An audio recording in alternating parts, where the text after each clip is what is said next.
started recording the session. Yeah. So adding a new user and logging with password. See, these are very small topics you can do by yourself as assignment. But if you want me to cover, one session will be extra for this one. So we will cover after completing load balancing. So till now we have seen how to log in with KeyPair, right? So we downloaded a KeyPair. We are using that KeyPair, using that private key and logging into EC2 mission. So now you don't want to use the KeyPair, but you want to create a EC2 user and log in just with password without giving any KeyPair. So, and say for example, you have created a key pair for yourself. Now, for example, if you want to create a key pair for the same EC2 mission to a different user who is working along with you in a project, you cannot share your private key, right? Private key is something which you need to keep by yourself. So how to generate a different private key to a different user for the same EC2 instance? So that one we will see, generating new private key with private key to log to different user and log into EC2 mission. So these are the topics which one session will go for this one. So let us keep this as a pending topic. Okay, let's get started with today's session. So today's session would be completely network load balancers. So load balancer are of two types. One is network load balancer and one is application load balancer.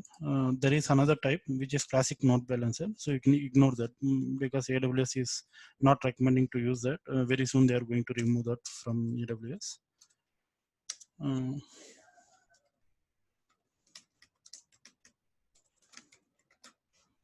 Okay, so these are the two types. One is network load balancer, right? So what network load balancer will do and what application load balancer will do. So today's session would be more into, let us discuss, understand what is network load balancer capability and application load balancer capability. What are the use cases to use network load balancer and what are the use cases you are going to use application load balancer. Then we will see the major differences between this one.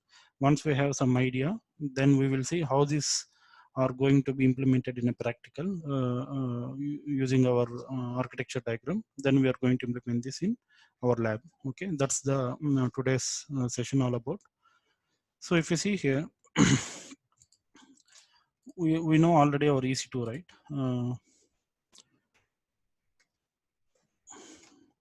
So in our previous lab sessions, we have done our practicals on VPC and all. So in the VPC, we have discussed of what are availability zones and need for the high availability of your application. Okay, let us assume this as our VPC, and you have your subnet, and let me put web servers as well. So you will have a three-tier architecture. One is web server, one is your application server, the third one is your database. So let us say name this as web server 1. Okay, this is app server. This is DB. Let's assume this setup is there in zone B, availability zone B as well, and same setup we have in availability zone C as well. So why we are maintaining like this? Because of high availability, right? Say for example, if all of a sudden, if this availability zone or this instance are going down, we can switch our traffic to this particular availability zones. That's what we have discussed in earlier. But how exactly these sessions the traffic will be gone down? So for example, if these instances are going down, and how exactly will the traffic redirect? Will automatically these instances will be spinned up? Many people will have a perception that whenever one availability zone will go down, automatically AWS will make another availability zone, another EC2 machines up automatically. So that will not be done by AWS. You need to configure that. Whenever one instance is going down, you need in your configuration the another instances should be up. So that configuration you must do that. So let us see how what is the role of load balancers in doing this job. Okay.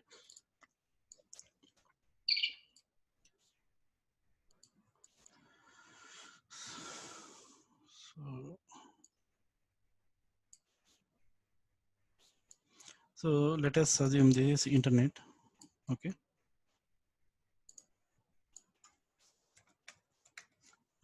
Guys, just give me a sec. Yeah, sorry for that.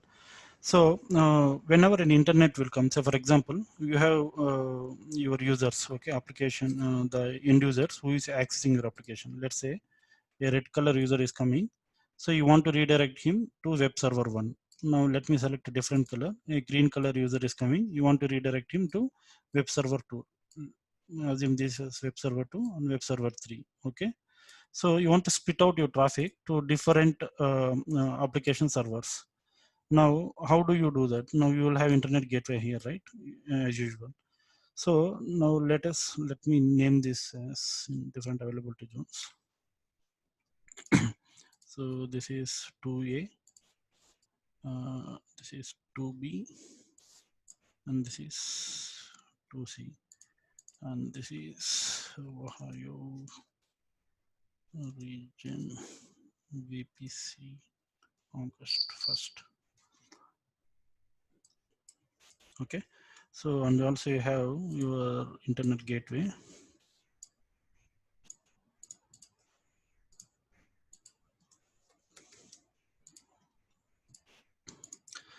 Now, suppose if you want to redirect your traffic, okay, you are getting a traffic. Say for example, 1 lakh request you are getting. Now, if you put 1 lakh request on the same availability zone on same web server, will this server will be able to handle this 1 lakh request at a time? So definitely it would be not able to handle because you need to either have an auto scaling group and spin up more servers based on the traffic. So instead of doing all those configuration, so what you can do is, since you have the same set of setup, this three-tier architecture, web application architecture in zone A, zone B, and zone C. So what you will do, you will split say 30,000 requests to this one, and 30,000 requests to this server, and 30,000 requests to this server. By this, what will happen? The performance of all the web servers will be there, because you see, whenever you make a clone of this web application or the application, and you are keeping in a different availability zone, you are paying for this one. You are not, they are not giving it for free, even though you don't use this one. Since this you are occupying EC2 instances here, you are being charged for that. So how you need to do? So you need to redirect your traffic and split your traffic into different multiple zones, sorry, different servers which are available in multiple zones. Now so here ignore the database. Database will be usually not like this. This was an older architecture. Now database will be in RDS, because I didn't explain about RDS. I'm just keeping database here. So here what you need to understand is, there is 3 availability zones and your application is there and across 3 one. So now we need to split. You have 2 use cases, 2 problems here. Not problem. So you have 2 things here. So one is, you need to split out your traffic to different web servers. So server 1, server 2, and server 3, which are available in different availability zones. So here you are going to use your network load balancer. Okay. So this is also called as elastic load balancer, ELB.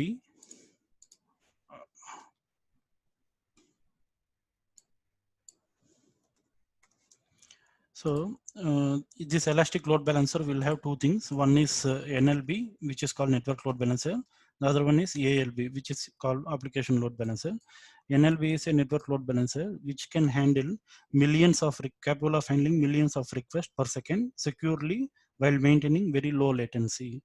means how many requests, either thousands or millions of requests, even though if it is coming at a time, it can split based on the configuration what you set up for this load balancer. It can split up equally as per your configuration.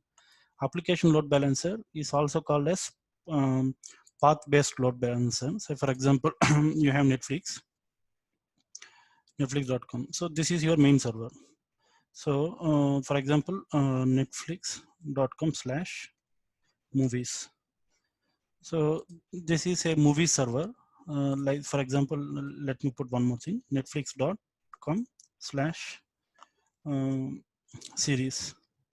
So these are only for series, or you can keep as netflix.com/subscriptions.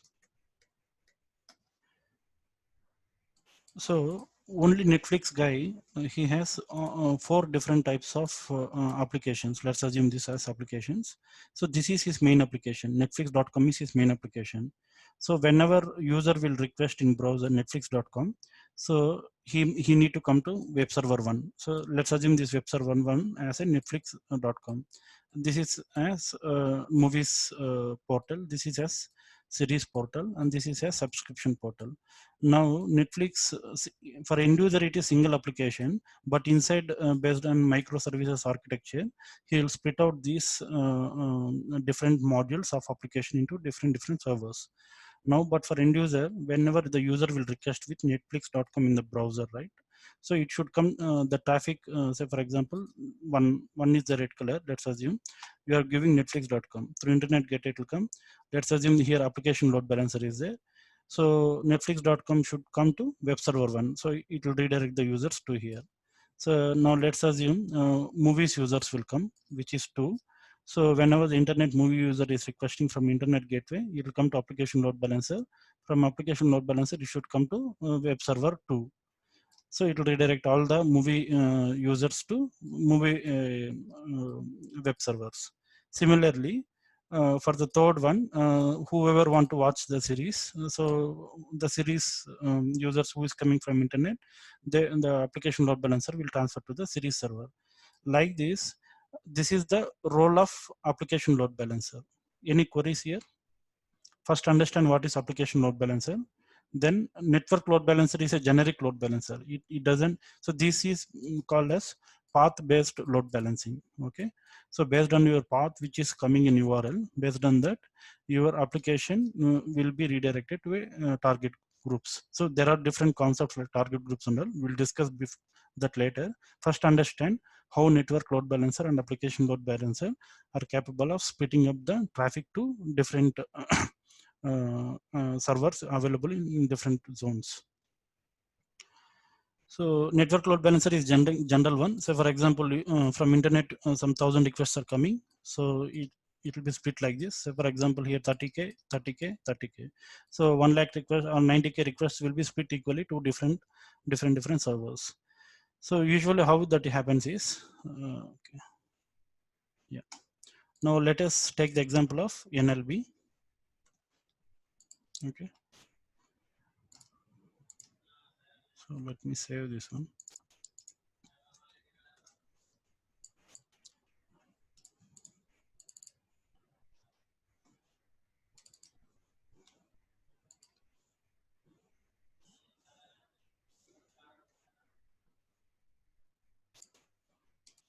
Yeah.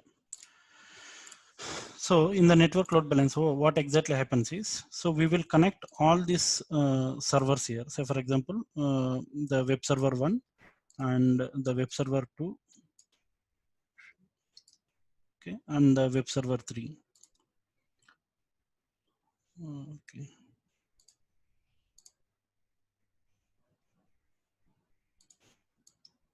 Web server 2 and web server 3. Okay. So this network load balancer will be connected to the internet, I mean the VPC,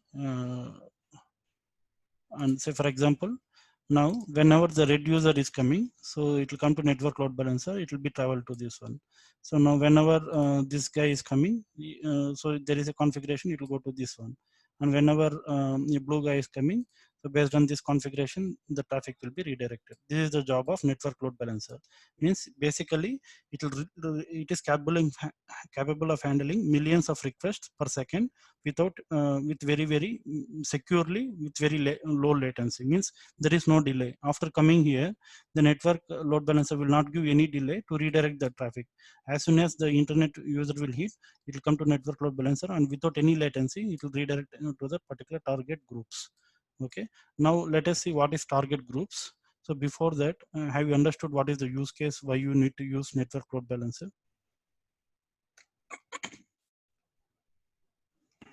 Yes, Harish. Yes, Harish. Yeah. So yeah, so let's see target groups while we are creating them. So before that, let us differentiate some points here, what network load balancer can do and what application load balancer do.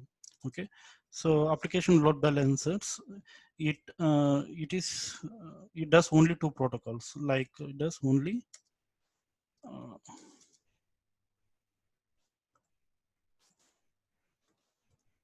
protocol, that is HTTP and HTTPS. So as the name indicates, application load balancer, right? Most of the applications are running only on HTTP and HTTPS. So it will handle only these two ports. So it will not handle any TCP or UDP and all. So network load balancers will handle TCP and UDP ports. So that we can see while we are creating. And application load balancer is also called as path-based load balancer.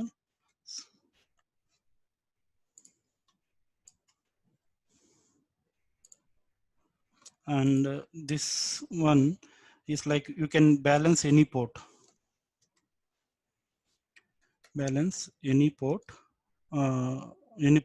like say for example 80 or 8080 or 8081, say for example MySQL 3604, some default port like 9080, like this, any port whatever is there, right? So you can balance the traffic and redirect this traffic, and this network load balancer will have capability. But whereas in HTTP, so port 80 will be there, and for HTTPS it is 443. Okay, so this is how the ports are differentiated. And so application load balancers are mainly used to handle applications, application traffic load balancing. So this is also called as internal load balancer. Okay, so whereas this one network load balancer will have capability to handle millions of requests at a time without any latency and secure, in a secured way. I'll correct this one and I will share this while sharing the lab notes. Don't worry about the spellings or sentence formation. So overall, this is what the major differences are. Now let us see creating the network load balancer here. So first let's create network load balancer. And so for this network load balancer, we need to create this setup, right? So before that, so we need to spin up one instance in availability zone A, one instance in zone B, one instance in zone C. Let us ignore this one, database setup and all ignore. So we will install Ninjix server here just to check whether the traffic what is coming from outside is really hitting this EC2 instance or not. For that, we will spin up a Ninjix server and we will see whether that Ninjix page is opening correctly or not. Okay. So similarly, we'll install Ninjix server here. For the web server 3 also, we'll install one Ninjix server. So this is the plan now. So let us set up this one right now. So before that, whoever has done the VPC and VPC peering, you made one subnet as public, one subnet as private, and one subnet as private, right? So just for this lab, make sure all the subnets are public subnets. So this is the first time you are going to create network load balancing, right? So to avoid more confusions, make sure all your subnets are public faced subnets. Okay. And Harish, are these network load balancers, are they paid or Yeah, they're paid. And we will discuss about costing. So there are two types of costing. Like, so for example, hourly charge will be there, similar to NAT gateways. So again, the data transfer charges will be there. So I'm not sure about the costings will be varying, like $0.008 for 1 GB data, I guess, and hourly is 0.002 is for hourly charge. So that's what my understanding. But this cost will vary as per the region, and it will be revised every time. Okay. And also the cost will also depends on the millions of requests seat. So there are some quota. So based till the quota it is free. Later then it will be charged like that. It is there. So we'll see the costing using AWS cost calculator. Don't worry about that. Now let us see how to install this setup and do first network load balancing. Okay. So for that, let's spin up 3 EC2 servers now. So any doubts before that, before we go, have you understood what we are going to do and what we are going to achieve in today's lab? Do you understand? Yeah. Why do we need all public instance? See, right now you say that I want to take the architecture to be very simple one. If I take one public and if I'm keeping network load balancer, this is a public phase node balancing. So I will have a public here. So in private, if I keep one internal load balancing and if I keep these two, the architecture will be complex. So this architecture, you will not understand the load balancing concepts at all. So to keep it simple, so just make all the subnets into public subnet. Later, once you understand then what is load balancer, what are target groups, how to configure these target groups to the load balancer, then you can play around with these architectures. I'll give you different use case diagrams and assignments. You can work on that. Okay. So let us launch. Let me check if I have AMI. Okay. Okay. Let's launch EC2 mission.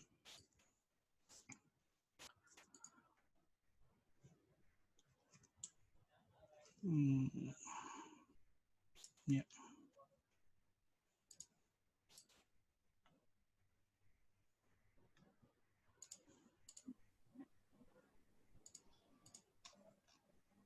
So Harish, Yeah. as there is an option to create the number of instances, so can't we directly just create the number of instances there and then later on change the properties later on for them? See, Can we do that or no? I need one Okay. instance in subnet one instance in Okay. subnet Okay. 2, and one Okay. instance in subnet 3. Okay.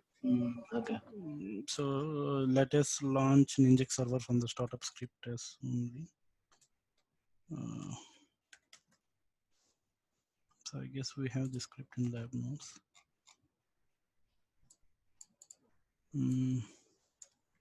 Yeah.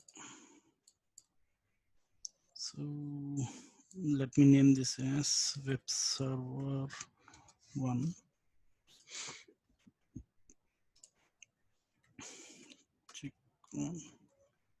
Check config.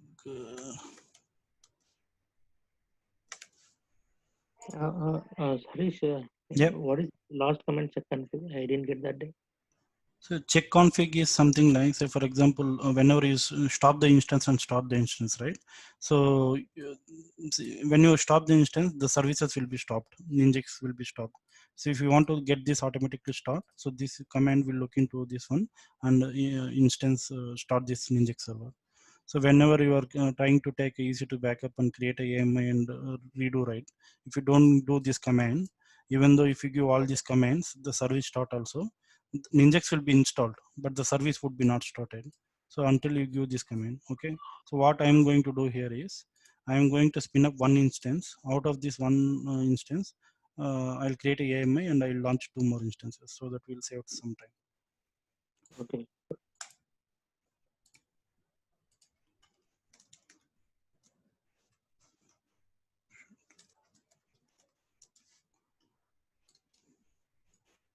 Harish, the bash Yeah. script which you have placed Yeah. in the previous step. Yeah. So the other way is, I mean, once you have launched the EC2 instance and when you are on that, then also you can install, right? The Yeah, Ninjix. we can do that later as well. But this is probably Yeah. faster. Yeah, it is probably faster. Meantime, by the time it's getting installed, we can launch one more instance. That's the reason I'm Yeah, giving yeah, it. got it. Thank you.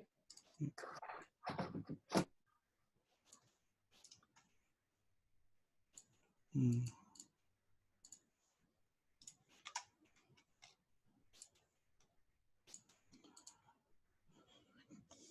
Okay, let us launch one more instance in subnet 2.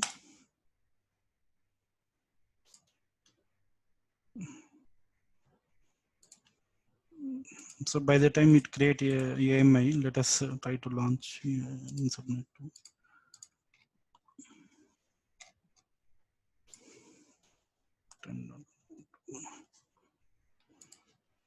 Harish, just one Yeah, basic question, and yeah, just if you could just okay, yeah. Tell me. yeah, just move, yeah, in this move little bit up because in that one in the drop down there was few options: enable and disable, This one. and one option, yeah, use subnet setting enable. See, So while creating subnet, you have an option, right? Either random IP or some option is there, right? Some DNS enabled IP. That is the subnet setting. So from your okay. subnet, by anything will be get picked up. So otherwise, uh, you will get an external IP which is uh, given by an IPv4. Okay. Okay. So after launching this one, what I'll do. So this is web server 2, right? So for example, we launched web server 1.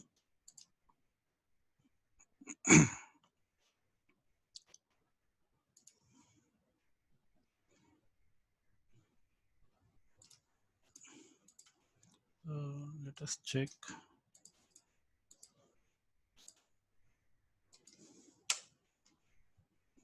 Okay, now our first instance is up and Ninjax server is running. Okay, so even if I install Ninjax in second server also, the same page will be there. But I should know it is server 2 only, right? Whatever we are doing is server 2 only, right? So what I'll do, I'll insert one line just to here, somewhere here, to make sure that it is a web server 2. Okay, for that this command, this line I'm using. Set if so 78 is nothing but the line number. Let me check. I am also doing this for the first time here. um, this is web server 2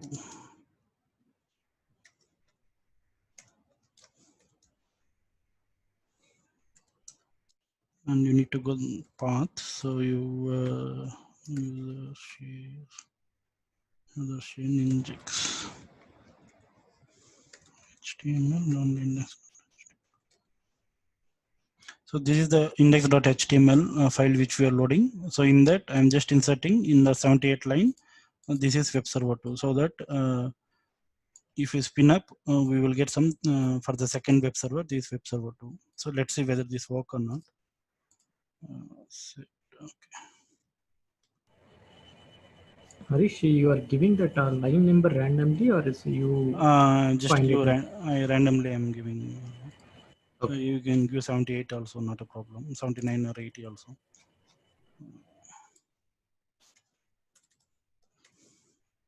So it should not just mess up our HTML code. Otherwise, this blue color will be there in the entire page. So any line Yeah. should be fine. Right. 78.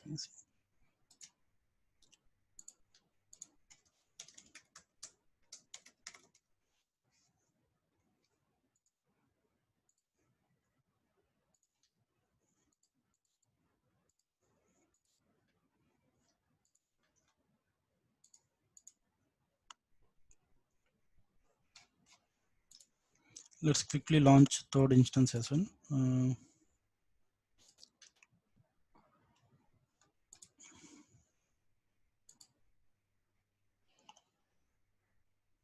Public subnet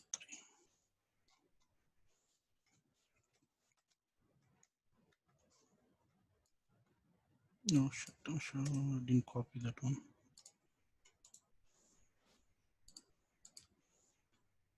Let's see whether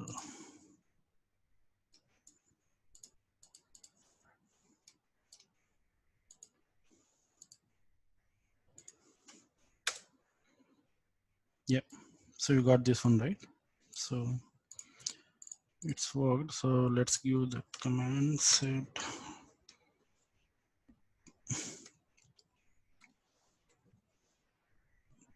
78 or 79. You need to insert line number, then the HTML code.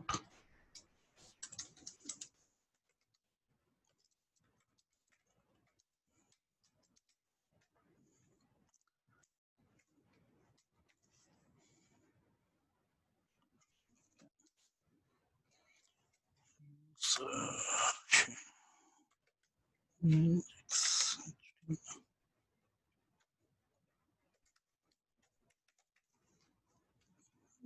set by phone name. Yeah.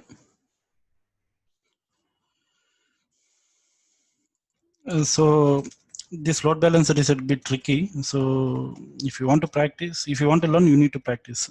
There is no other way to learn. So try to do this lab. Don't ignore this. So it's not necessary for everyone to create load balancers and all, but still, once you do practical, then you will have better knowledge. Okay. So now we have all this setup done. So we have web server 1, web server 2, and web server 3. Okay. Let's check this one as well.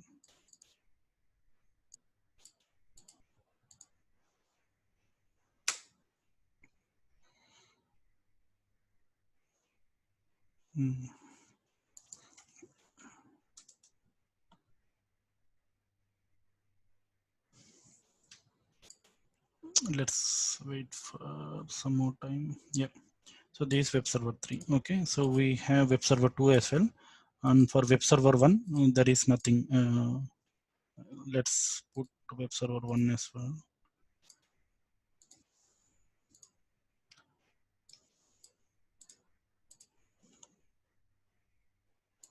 So let me log into this machine. So any doubts what we are going to do? Anyone didn't understand what is the context, why we are creating these servers and what we are going to do now?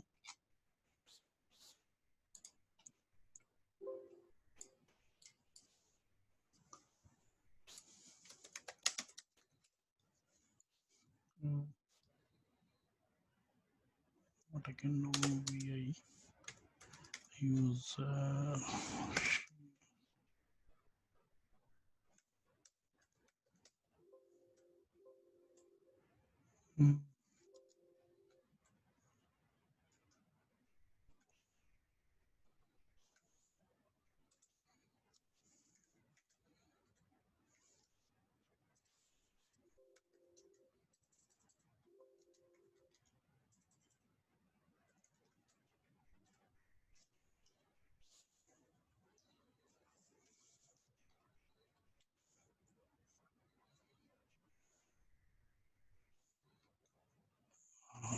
So, so this is what we have done till now. So we just inserted h1 to this is web server 1.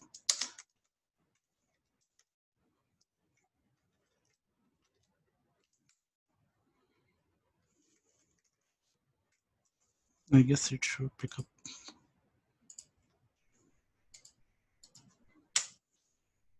Okay. Yeah. So there is one more use case why we need to create this network load balancer, right? So first thing is, as we know, so based on the user region, either it might be a different region.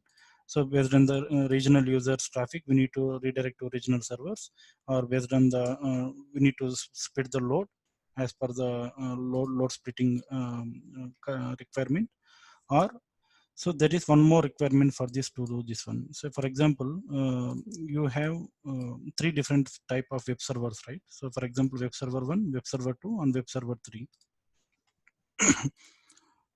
So when you say you want to split the traffic here, so load balancer is not only used to split the traffic, but also used to redirect the application. So for example, okay, let me create target groups so you'll understand better. So, yeah. So target groups are nothing like, say for example, you have here network load balancer. So target groups are specific to port. Okay. So you can create any number of target groups. So for example, you created your network load balancer in your EC2 machine, right?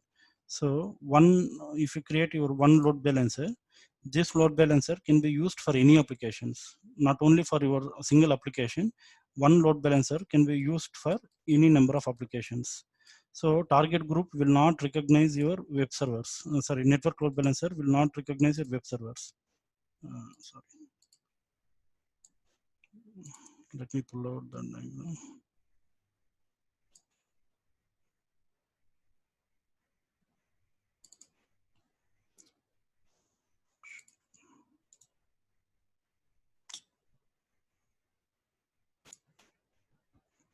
Okay, this is your so your network load balancer will not understand, say for example, if your request is coming from external like this one, so it will not understand anything to web server. So you need to network load balancer will understand. Load balancer will understand only target groups. Let's say this one target group which is running on port 80. Okay, so let's say this is let's assume this is a different target group which is running on 8080. And let's assume this is a different target group which is running on 8085. So what you need to configure this target groups, attach these target groups to network load balancer. Then whatever the traffic which is coming from external will come to target group. Inside target group, it will split to web servers. So that is what exactly happens. So if you see here, okay, so if you see here, this is your network load balancer. Okay, so in your network load balancer, so our elastic load balancer. So this is your, let's say 80 port. This is your 8081 port. So this is your, let's say 8090 port. Okay. So your web servers, your EC2 instances will be here. For example, so this is your EC2 instance, this is your EC2 instance, this is your EC2 instance. Any group of instances you can allocate to this particular target group. So similarly for 80 also you'll allocate multiple EC2 instances here. Okay. Similarly for 8090 also you'll have multiple EC2 instances. Now the traffic whatever is coming from external internet through elastic load balancer, here you are keeping target group as 80, right? So let's keep this as target group and let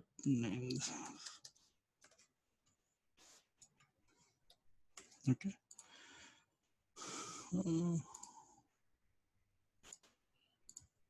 Let's say this is one target group and this is one target group. Let's assume this is different. Okay. Now you have different EC2 servers here, right? So what these EC2 servers will do? So now let's assume in our case we have 3 EC2 servers. Okay. So these 3 EC2 servers are configured on port 80. So our Ninjax by default it is running on port 80. So here if you see here, our Ninjax server, web server 3, web server 2 and web server 1, we have not given any port here. So by default the Ninjax will run on port 80.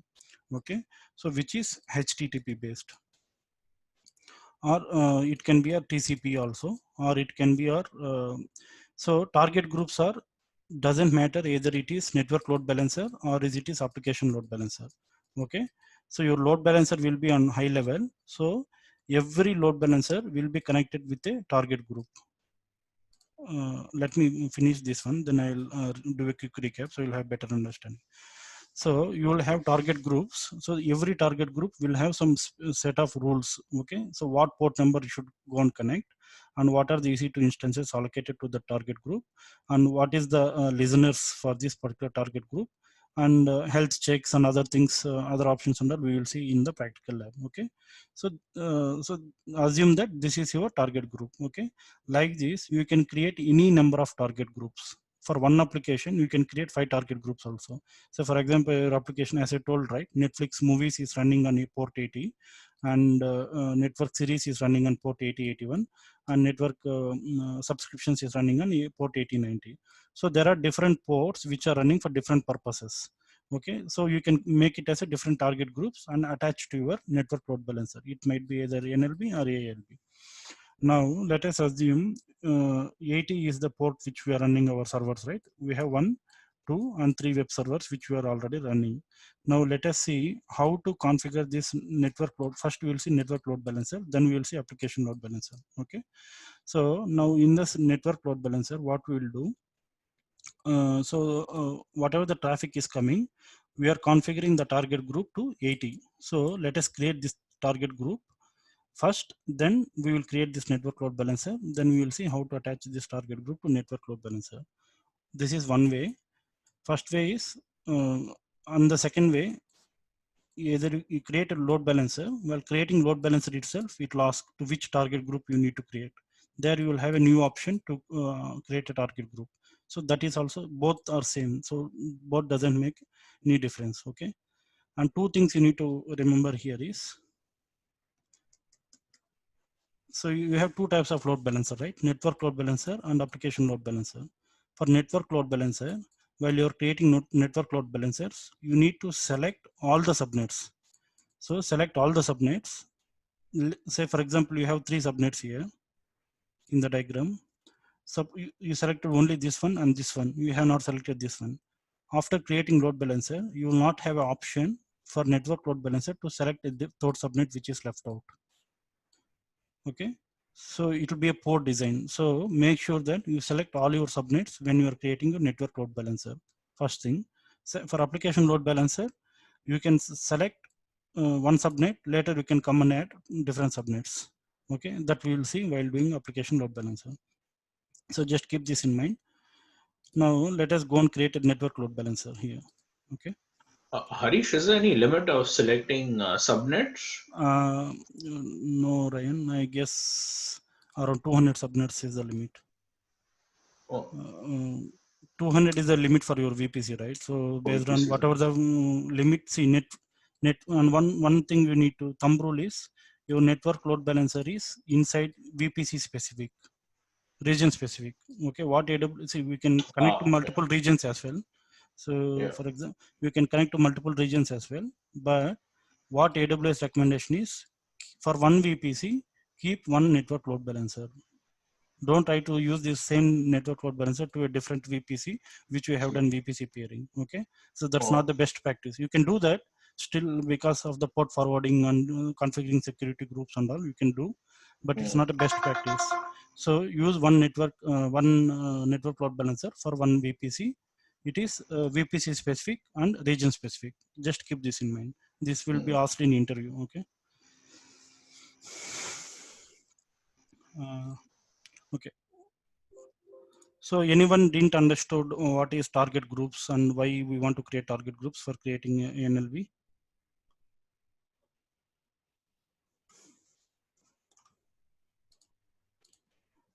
So let us do the lab. If you have any questions, just hold it for some time. All the questions will be answered while doing the practical lab. Okay. Okay. So now, given we have all our EC2 servers getting ready, so these all the three we will be using for network load balancer. We'll create one more for application load balancer. Okay. So go to load balancers. So when you click on create load balancer here, come on. So you have three basically. So ignore this classic load balancer. This is legacy one. So you can ignore this one. AWS will soon remove this one. So now we have. Sorry to interrupt. This HTTP and HTTPS will not be available in NLP. See, NLP you can configure, as I told, right? You can configure to any port. HTTP means you basically will run in 80, right? Or 8080. Yeah. So 80. HTTP means you will run on 443 or 8443. That is what the configuration server you will do. Application load balancer has a limitation to work only with these two ports. We can read it here. Choose an application load balancer when you need. My question is, if we can configure any port in NLB, then why do ALB exist? Yeah, that's what. See, there are differences. As you told, this is path-based load balancer, and see many things are there. Still, we have not get into that. So okay, fine. Yeah. So you have network load balancer, right? Let's create first network load balancer. As this home screen indicates, it supports TCP, TLS, UDP, whereas it's not supporting HTTP or HTTPS, right? So but still HTTP port is 80, so that port 80 can be configured in network load balancer. Okay,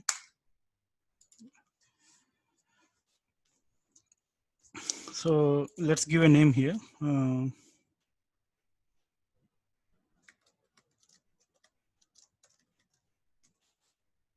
Let me give us August 1st batch network load balancer.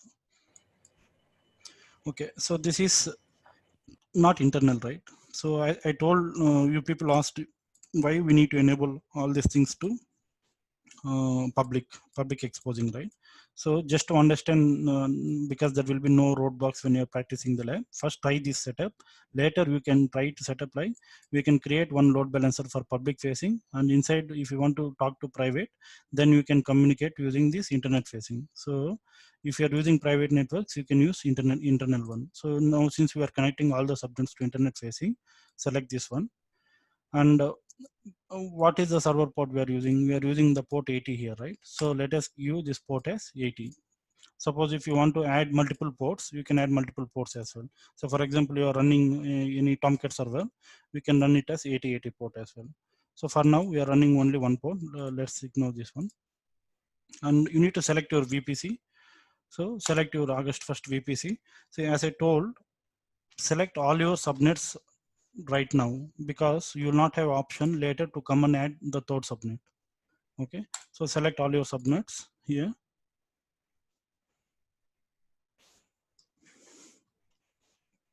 And let me give the tag name. Harish, in the above we have given mentioned like TCP port. Is that fine? Which one? Like 80 See, like here. see, network load balancer will run on only these ports: TCP, TLS, UDP, and TCP, UDP. Only these ports will be running on network load balancers. Okay, I mean to say it doesn't matter whether it is HTTP or something. See, doesn't matter which port you are running here, right? Network load balancer will support any port here. Whereas application load balancer will support only two ports. One is 80 and one is 443. Yeah. HTTP and HTTPS. Got it. Because we are running Ninjix server on port 80. Suppose if you would have taken Apache for demo, you would have given 8080, because Apache runs on default on 8080. Correct? Yeah, yeah. Fine. Yeah. Okay. So you have configured your net load balancer. The second step is security settings. So here just ignore the security settings, because basic configuration you can add if you want to add it here, or you can just click next. So routing. So as I told, right, there are two ways. One is you can first, you have option here to create target group. If you go to target groups, there are no target groups. You can create target group, or if no target groups is there, by default nothing is there. So you can create a new target group here. So your new target group would be, so let's say Ninjix traffic redirection. Okay.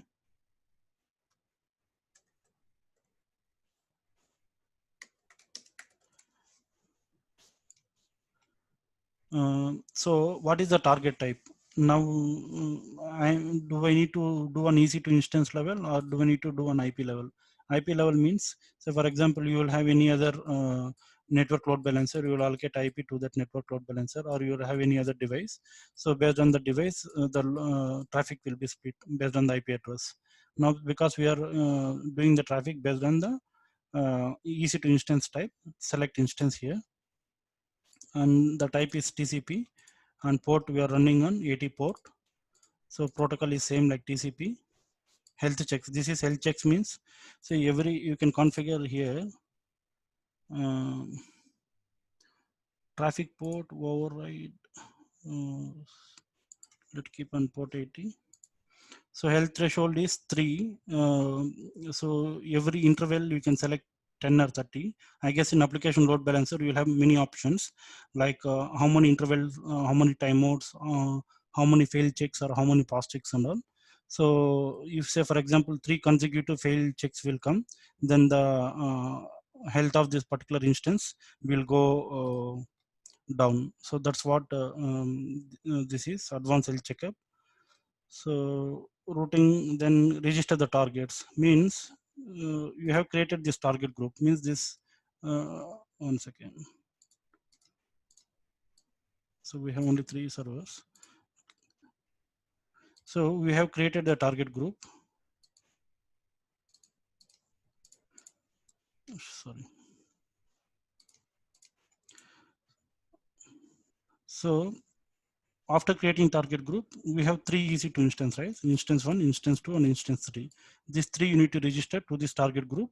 Later, this target group you should register to your network load balancer. That's the diagram and the concept, right? So if you see here, so you have created the target group here. Target group name is Ninjax traffic redirection, or you can say external traffic redirection. Okay. Register targets. So by, if you see here, register targets are nothing here. So now you need to select how many targets you need to go and register here. Here now you can select only one target and register also. But for now I'll select 1 and 2. Third, purposefully I'm not selecting. Why? Because we will add it later. Now when we spin up this network load balancer, by default the traffic which is coming from external, will redirect to 1 and 2 only. So when I configure third one, then some request should come to third. That's what we are going to do. Okay. So I'm, did I select? I have to register. Yeah. So I have selected one web server 1 and web server 2. Review. So I guess everything should be fine. So now your load balancer is created successfully, and your load balancer name is this one. So you can come and check your load balancer. So it is provisioning. I guess it should be active. When it is active, then you can check what are the configurations you have done. Like listeners, it is listening on port number 80, and monitoring, this is the traffic monitoring, and integrated services, still we have not discussed about this CloudWatch or CloudTrails. Let's not get into that. So for network load balancer, the options are very few, whereas for application load balancer, you ask the difference, right? Why, when 80 is getting allowed in network load balancer, why you want to create application load balancer? So that then you will see a lot of options there. So now by default, listener is 80 on port number 80, TCP 80. But what are the target groups here? If you go here, external traffic redirection is the target group, which is created when we are doing load balancing here. So this is external target group. Okay. So get into this one. And if you see here, healthy, so you can see the targets here. So registered targets are 2 targets are there. So it's getting initialized. So basically it will do health checks after every I guess you can configure here. Click on edit. Go to advanced settings. So the traffic port. So health threshold is the number of consecutive health checks successful after considering. You can reduce this one because we are minimum is 2, maximum you need to keep 10. So after checking 2 times, if you are getting a successful response on port 80, then the instance health will be true. Okay, that's what this is says. Save this one, and you can check here. So target registration is in progress. Let's wait for a couple of minutes. So before that, let's discuss some more in network. So if you see the description here, so this is the name of network load balancer. This is the ARN number, and you have a DNS record here, A record. So don't worry about what is this A record. We will discuss in route 53. So there is a DNS name here. So if you want to access web server 1, what you are doing? You are giving the IP of application 1. I mean the web server 1. If you want to access web server 2 application, you are using the IP of this one. If you want to access the web server 3, you are giving the IP of different IP. Now you cannot come and tell your customers, 30,000 customers use this one, 30,000 customers use this IP. 30,000 customers use different DNS. You cannot tell like them, right? So that is another use case why network load balancer is coming into picture here. So what network load balancer will have is, it will have some name here, okay? It will have some DNS name. DNS is domain name system, I guess. So in this DNS name, every user, you will give for all your end users this DNS name. So whatever the DNS name which is coming, so you will not give directly as it is. You will map this with the DNS and you will give a proper name, okay? Like example.com, like that. Now, so this DNS name will be given to end users. So end users will access this DNS. Now you know, network load balancer know about your configuration, right? So network, what end users you need to give? So just give this DNS. Whenever the traffic is hitting from external internet with this DNS, the traffic will be split to different web servers based on the target groups configured here. Okay, that's the complete end-to-end network load balancer. Now let us see whether the targets is up or not here. Yeah, if you see here, the targets are healthy. I have registered only web server 1 and web server 2. So if you want to access this load balancer, copy this DNS, and if I give here, now I'm trying to hit from external to this network load balancer. Because I have not configured this one, either it should hit web server 1 or it should hit web server 2. Clear? Any queries? Yeah. So now let us hit this DNS in this browser. Okay. So for me, it is hitting web server 1. I am pinging this DNS into the chart. Copy paste in your system and check what web server you are going to get. See, there are many users, right? Around 14-15 users are there in this session. So for some people it should be web server 1, and for some people it should be web server 2. So that is how the split will happen. That is for sure. But how this load is exactly happen? Say for example, if 15 people are there, 7 and 8, like this load will be split equally. Okay. Can someone tell what they are getting here? Anyone got web server 2? Yeah, I got it. Yeah, even I got it, Harish. I got web server 2. Yes, sir. Yeah. Anyone web server 1? So those who have tried with Wi-Fi, if you change your mobile data, it might change to web server 1 as well. I also got web server 2. Yeah. I also got web server 1. Harish. Okay. So now Web server 2. Yeah. Now few people got web server 2 and few people got web server 1. How exactly this load is distributing, right? So don't worry how this load is getting distributed right now. Let us add one more web server which we left out, the third one, to the target group.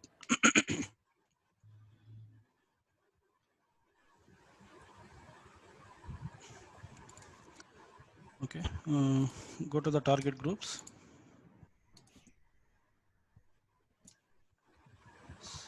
Select the target group, go to the targets, register target. So this is the instance web server 3 and include as pending below. So this is pending and register the pending target. So now you can see here the third web server is getting initialized. Let it spin up and get into a healthy state. See, it will also monitor whether your application is up and running or not. Say for example, this is your service, right? So if your service is got down, say for example, you're doing some bulk operations inside your web server, it got exhausted and your services, all your application got crashed. So once your application got crashed, it will automatically redirect the traffic which is coming from external to different one, either for web server 2 or for web server 3 if it is configured. Clear? So so that is also one of the use cases. Now, how many use cases can anyone tell? At least 3 use cases why you want to use network load balancer. So for example, e-commerce server, right, Harish, and Yeah. this festival season or something, is going to be like a huge number of, in a crores. Sometimes, in a global wise, people are connecting in the sense, definitely it's going to be like a huge load. Exactly. So stability and reliability and security, these are all the things consistently maintaining how much ever is the load during that Correct. time. So during our festival seasons, so we have big billion days, right? So some billions of hits will come to the Amazon. So, but Amazon will have different availability zones, and the applications is spread across, right? So then they will spread the load across to each servers based on the load limit. So they will have some different configuration rules, and based on that they will split. So one is to split out your external traffic to different servers. Second use case is, suppose if your application is gone down, say for in one of the availability zone or your application server, either it might be Amazon or it might be your application server. If anything is gone down, or you should not allow your users to go for a 404 page found exception. So you need to use your high availability, which is available in second zone or different alternate zone, right? So your traffic will be redirected from failed zone to this one. So the network load balancer will understand, because now the health is there, right? So this health will be unhealthy. So whenever it is run, I'll make sure that I'll make down one of the service, and I'll show you when it is unhealthy. So your network load balancer will, once it is unhealthy, based on the status, the target group will tell boss, this server is not proper now. Don't redirect any traffic to this one. Kindly redirect either for the different group of target groups here. So here, so for this target group, if it is going down, if this target group is going down, then only the traffic whatever is coming from network load balancer will split across this only two instance. Okay, that is one more use case. And what is the third use case?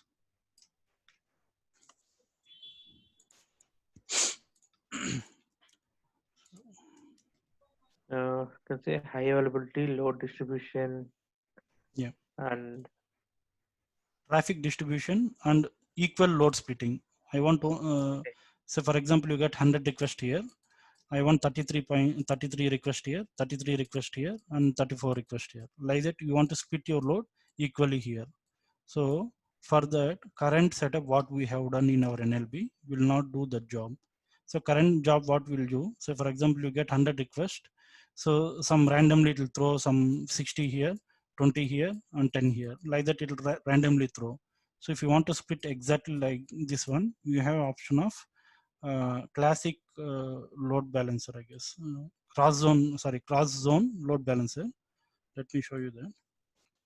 So before that, let's see whether this, yeah. Now the third server is also up. If can anyone try again hitting the same DNS and check if you are getting server 3, web server 3. See, I got web server 3. So anyone got web server 3? Yeah, I tried. I got web server 3. Okay. So now the load is splitting across three different web servers: web server 1, web server 2, and web server 3. Okay. So if you want to split the load across equally among web server 1, web server 2, and web server 3, then you have an option here. like Harish, do you have any algorithms like round robin such algorithms? Yeah. Like how the traffic? Yeah. I'll just show you. Just hold on. So you have option here, cross zone load balancing. So let me click on this one. So before this, these are the self-study. You can go through this one, just the details of your load balancing one. And delete protection means same like in EC2 instance, we can enable the delete protection, right? Same thing here. You can enable here. Cross zone load balancing means, so let me copy this one. So before enabling that, NLB AWS.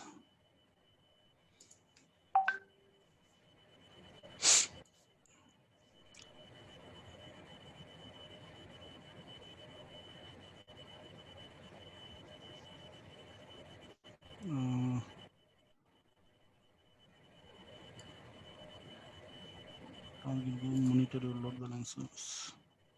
Come on.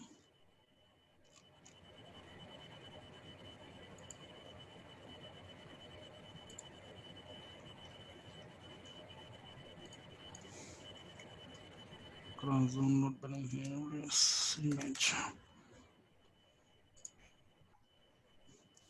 Yeah.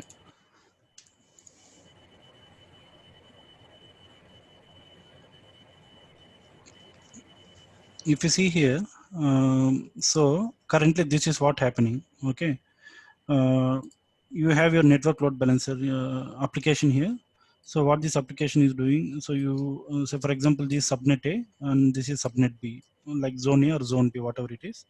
So in our subnet A, you have only 2 missions, but how many you are getting? You have 20 requests here, 20 requests here, and your load is splitted acrossly here. So for this, yeah.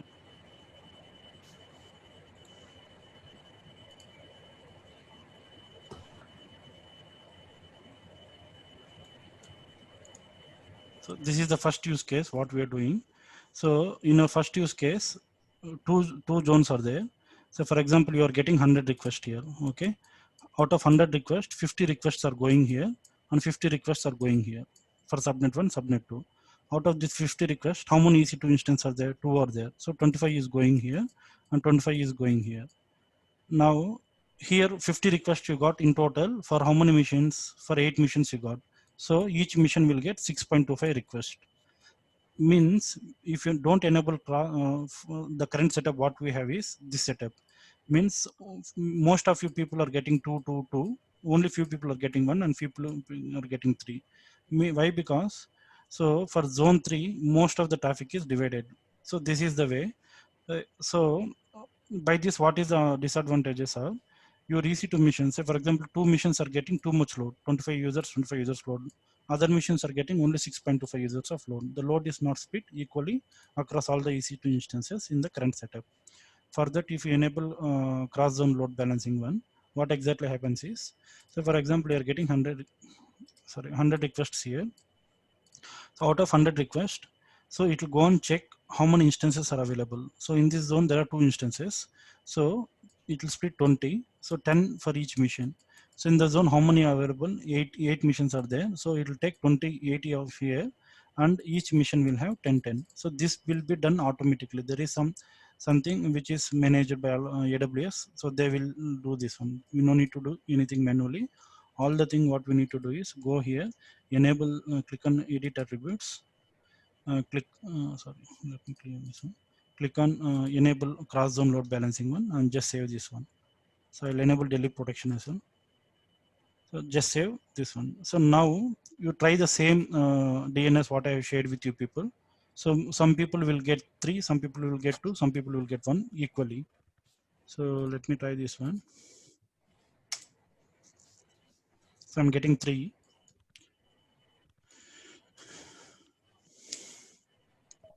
Got 2. Yeah. So now the load will be distributed across to everyone equally. So whatever the requests you are getting, so among web server 1, 2, 3, the load is equally distributed to everyone. Clear here?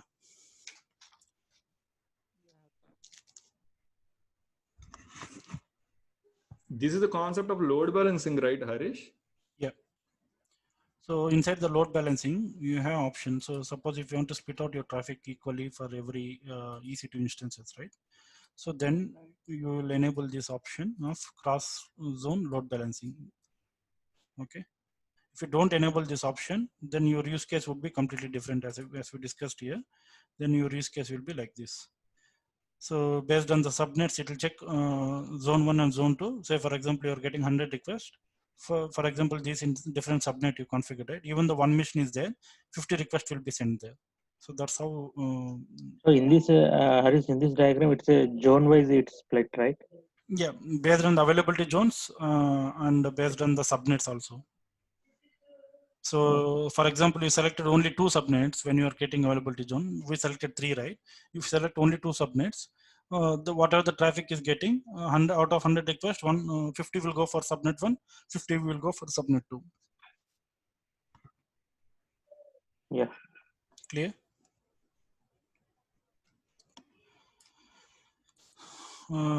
So we need around 20 to 25 minutes to cover application load balancing as well. Do we need to, shall we cover in this session or we'll look into tomorrow's session? Maybe tomorrow, Harish. Yeah, fine. So I'll quickly give a recap within 2 minutes what we have done for today. So yeah, Harish, sorry to interrupt you. Sorry for my question as well. See, yeah, this is through AWS. You are telling load balancing. No, if it is the earlier cases, right? Before cloud, how exactly it is? It's basically maintained by the infra people within the on-prem side, or how it is? correct. So before let's assume cloud is not there. Before AWS, what happens? So before AWS, you will have a device like load balancer, network device will be there. So even now the network device will be there. The load balancer device will be there. Load balancer. So this is a hardware device which you will have, and you will keep the device inside your lab. Like this, you will have a device, okay, network device. This device will be kept in your network zone.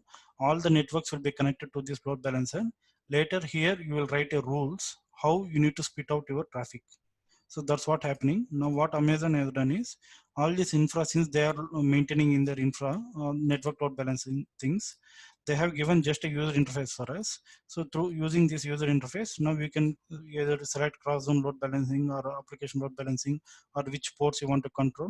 All these ports will be controlled using this one. So earlier, manually this was done. The network load balancer will be manually installed inside the network, and this will be configured manually by network engineers. Okay, Harish, one more question. Yeah. Is there any relation between NLB and gateway? Yeah, I mean, we know gateway is associated with subnet again, subnet. See, purpose are different, right? So here we have different purpose. Say to either to split network load balancing, or once the instance is gone up to redirect the traffic. Like this, the My purpose is question, different for node balancing. But NLP, yeah. Yeah, go ahead. So when it is coming to gateway, you want to communicate with external internet from a private subnet. So Like my question is like instead of attaching this gateway to all the subnets, like instead of giving route entry, so I can have a route entry in the NLB level so that it knows which mission it has to go, so that security wise also it will be. see, how can you give routes? Did you find any route No, options? I'm asking if there is any such options like that. No. See, network load balancer are used for multiple purposes. So what we have discussed is basic ones. Once you do the use cases, then you will understand better why this is used. So for example, for NAT gateway you're telling, right? So NAT gateway, its purpose is these are private subnets. So what we have done, these are private subnets. If this one want to connect to internet and get some patches or other things, so you need to connect in a secure way. That's why you're using NAT gateway, and you're connecting this one, and you're using this one. Network load balancer, whatever the internet gateway traffic you are getting, then they are redirecting this one. Say for example, if you want to connect to private network, again you need to use one more network load balancer here. So from this port 80, you need to forward here, and from here you need to transfer here. So if you want to communicate here, one network load balancer, two network load balancer, so infra cost will be more, right? So for this two billings will be there. For these two billings will be there, and based on configuration, imagine how much configuration you need to maintain. Okay. So there is an option of redirecting request from one LB to another NLB. Is it? Yeah. Okay. See, I will give some diagrams. You can configure those diagrams and use cases. Okay. By this weekend, I will give one more assignment on EC2. Okay. Yeah, you can just have a recap and also this target groups. I'm a bit confused. Yeah. So I'll do a quick recap. If you have any questions, you can ask me. So our purpose today, our class is around load balancing, which is elastic load balancing. They call us elastic load balancing. In elastic load balancing, there are two things. One is network load balancing. One is application load balancing. So we have seen the why network load balancing is used and application load balancing is used, right? So for example, yeah. So these are the main differentiations. So network load balancing, so you'll use for TCP, UDP, or TLS like this. Whereas application load balancing, you'll use only for HTTP and HTTPS only. So there are no other protocols allowed in application load balancing. This is purely used for application traffic redirection. So this is not used for any port redirection or other purposes. Okay. Whereas network load balancing can handle millions of requests at a time with a very low latency and in a secured way. example during your big billion day sales and all. So you can observe how good the user interactions are provided and it is served to users. And you can configure network load balancing on any ports, 80, 81, or any port it might be. So whereas here it be HTTP and HTTPS ports only. Okay, so that's the major difference. Now we have seen how to configure network load balancing here. Okay, so we have taken this architecture here. So this is a 3-tier architecture application what we have in a 3 different availability zones as a high availability application. HA means high availability. Okay, so in this HA high availability application, we have web server 1, which is running. We have installed Ninjix server, which is as web server 1, web server 2, and web server 3. Now, if you want your users, I mean, in your customers to split your traffic. So, for example, all your Australia customers should come and hit web server 1, and your Indian customer should hit this one, and your US customer should hit different servers. So, how do you configure that one? So, that all those configurations will be there in the network load balancing. So, that is one use case. The second use case is, say, for example, if you want to split the load, right? When you want to split the load, so here you will have a web server. For web server 1, what is the IP? We have a different IP. In web server 2, you have a different IP. In web server 3, you have a different IP. So you will, for network load balancing, you will get a DNS. So only this DNS will be mapped to route 53 or a instance. Route 53.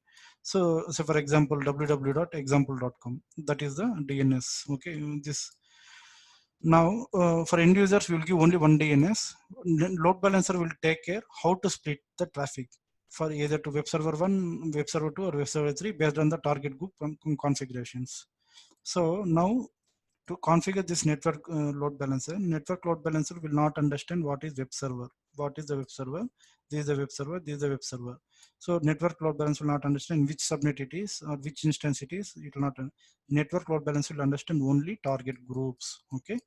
So now let us understand what is target groups. So target groups are something like a group of EC2 machines or group of IP addresses. It might be anything, either EC2 machines or IP addresses. So for one target group, you will have one port number. Okay, so for example, if you want to redirect the traffic of 80 port, you will create a target group, and in the target group, what all the instances you need to configure there. What are the targets? You can call either instance or targets. So what are the targets you need to configure here? Either 1, 2, or 3. So for in our case, we have configured 1 and 2 and 3 servers here and configured into this particular target group. Now your external traffic is when it is coming to network load balancer. In network load balancer, for this network load balancer, you have configured target group TG August 1st, the target group we have configured. So otherwise external internet, the name what we gave is external traffic redirection target group. So when I say external traffic redirection target group, we have configured port number 80. By default, all your traffic will come and fall on this particular target group. Now here it will split across 1, 2, 3 missions. Initially, the load balancing will be in a as I showed in the diagram, right? So if you don't enable the cross zone load balancing option, the load will be split unequally. So if you enable that cross zone load balancing one, the load will split equally. So that's in a nutshell about network load balancing. So application load balancing is also simple like this, but for that we need to have configure paths and we need to do that. We'll see that in tomorrow session. We need 20 more minutes, so let us see that in tomorrow session. Okay. So questions now before we wind up our session.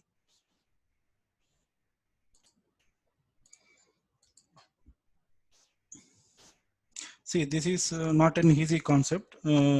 So if you understand the concept, it's good. If you practice, it will be very good. And if you practice more, it will be best. So if you want to understand the concept very best, you need to practice at least 2 to 3 times on this concept. So go through the video. So you'll have a lot of hiccups. Just follow the video how we are doing. So you'll be able to do this one. Still, if you're facing issues, I will be happy to help.